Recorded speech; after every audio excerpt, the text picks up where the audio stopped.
Chapter 15. And it came to pass after this, that Absalom prepared him chariots and horses, and 50 men to run before him. And Absalom rose up early, and stood beside the way of the gate. And it was so, that when any man that had a controversy came to the king for judgment, then Absalom called unto him, and said, Of what city art thou? And he said, Thy servant is of one of the tribes of Israel. And Absalom said unto him, See, thy matters are good and right, but there is no man deputed of the king to hear thee. Absalom said moreover, Oh, that I were made judge in the land, that every man which hath any suit or cause might come unto me, and I would do him justice. And it was so, that when any man came nigh to him to do him obeisance, he put forth his hand, and took him, and kissed him. And on this manner did Absalom to all Israel that came to the king for judgment. So Absalom stole the hearts of the men of Israel. And it came to pass after 40 years, that Absalom said unto the king, I pray thee, let me go and pay my vow, which I have vowed unto the Lord in Hebron.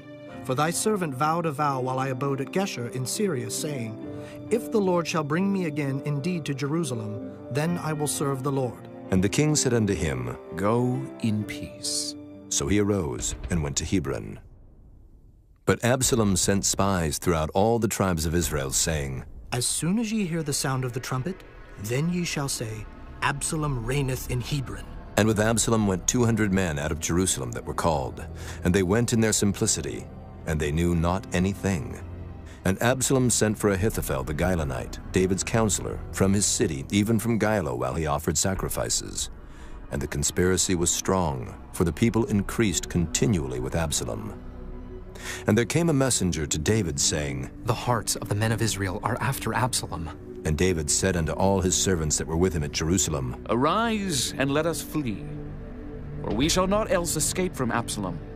Make speed to depart, lest he overtake us suddenly, and bring evil upon us, and smite the city with the edge of the sword. And the king's servants said unto the king, Behold, thy servants are ready to do whatsoever my lord the king shall appoint. And the king went forth, and all his household after him. And the king left 10 women, which were concubines, to keep the house. And the king went forth, and all the people after him, and tarried in a place that was far off. And all his servants passed on beside him. And all the Kerethites, and all the Pelethites, and all the Gittites, 600 men which came after him from Gath, passed on before the king. Then said the king to Ittai the Gittite, Wherefore goest thou also with us? Return to thy place, and abide with the king, for thou art a stranger, and also in exile. Whereas thou camest but yesterday, should I this day make thee go up and down with us?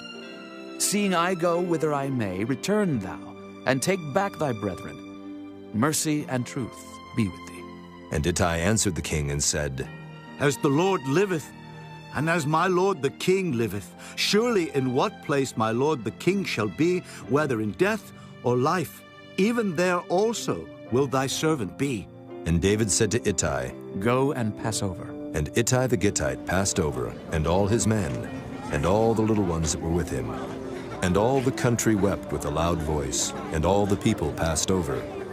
The king also himself passed over the brook Kidron, and all the people passed over toward the way of the wilderness. And lo, Zadok also, and all the Levites were with him, bearing the ark of the covenant of God.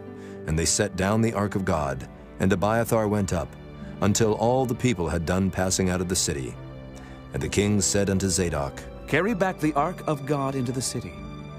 If I shall find favor in the eyes of the Lord, he will bring me again, and show me both it and his habitation. But if he thus say, I have no delight in thee, behold, here am I. Let him do to me as seemeth good unto him. The king said also unto Zadok the priest, Art not thou a seer? Return into the city in peace, and your 2 sons with you, Ahimaaz thy son, and Jonathan the son of Abiathar.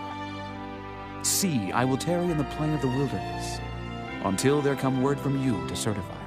Zadok therefore and Abiathar carried the ark of God again to Jerusalem, and they tarried there. And David went up by the ascent of Mount Olivet, and wept as he went up, and had his head covered, and he went barefoot. And all the people that was with him covered every man his head, and they went up, weeping as they went up. And one told David, saying, Ahithophel is among the conspirators with Absalom. And David said, O Lord, I pray thee, turn the counsel of Ahithophel into foolishness. And it came to pass that when David was come to the top of the mount where he worshipped God, behold, Hushai the Archite came to meet him with his coat rent and earth upon his head. Unto whom David said, If thou passest on with me, then thou shalt be a burden unto me. But if thou return to the city and say unto Absalom, I will be thy servant, O king, as I have been thy father's servant hitherto, so will I now also be thy servant. Then mayest thou for me defeat the counsel of Ahithophel. And hast thou not there with thee Zadok and Abiathar, the priests? Therefore it shall be, that what things soever thou shalt hear out of the king's house, thou shalt tell it to Zadok and Abiathar the priests. Behold, they have there with them their 2 sons, Ahimaaz, Zadok's son, and Jonathan, Abiathar's son. And by them ye shall send unto me everything that ye can hear. So Hushai, David's friend, came into the city, and Absalom came into Jerusalem.